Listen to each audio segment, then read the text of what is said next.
to get a FISA warrant to surveil the Trump campaign by getting the warrant to surveil Carter Page. And once they got the cameras in there, they started to wrap up all the other people that in Trump Towers that were talking. So they got all that information. So they were able to use the government.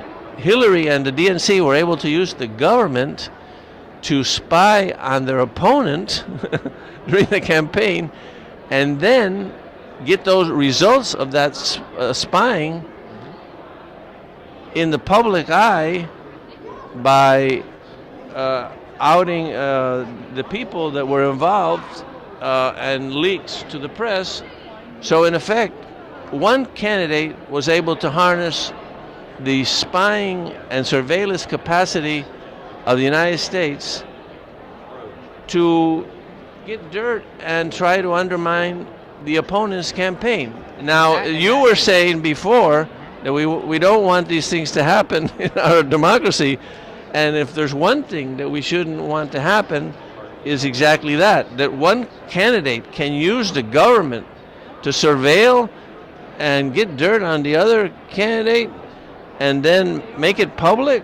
If you go back to 2001, when the Patriot Act was first passed, if you go back to 2008, when FISA was reauthorized, if you go back a couple years ago when FISA was reauthorized, this is what all the opponents, all the civil libertarians were saying, is that... Including me. Including, I'm looking at that podcast, but I'm sure, including you, that, look, one day, right now it's terrorists. Back in 1942, it was the Japanese, it was saboteurs, right? Right now it's these evil people that everyone is scared of. But eventually someone will use this power to maybe spy on all Americans, or somebody will use this power to go after and spy on their political opponent. To hack an election. To maybe hack an election. And I think the question that we should be asking as the American people is, what is wrong with our justice system? We could bring back something like jury nullification, for example, to look at the law and the perpetrator. The question is, what is so wrong with our justice system? That and I'm not sure you could say Hillary herself was involved in that dossier, but certainly you could say the campaign. She paid for it. You could say the campaign did. Yeah. But and she runs the campaign.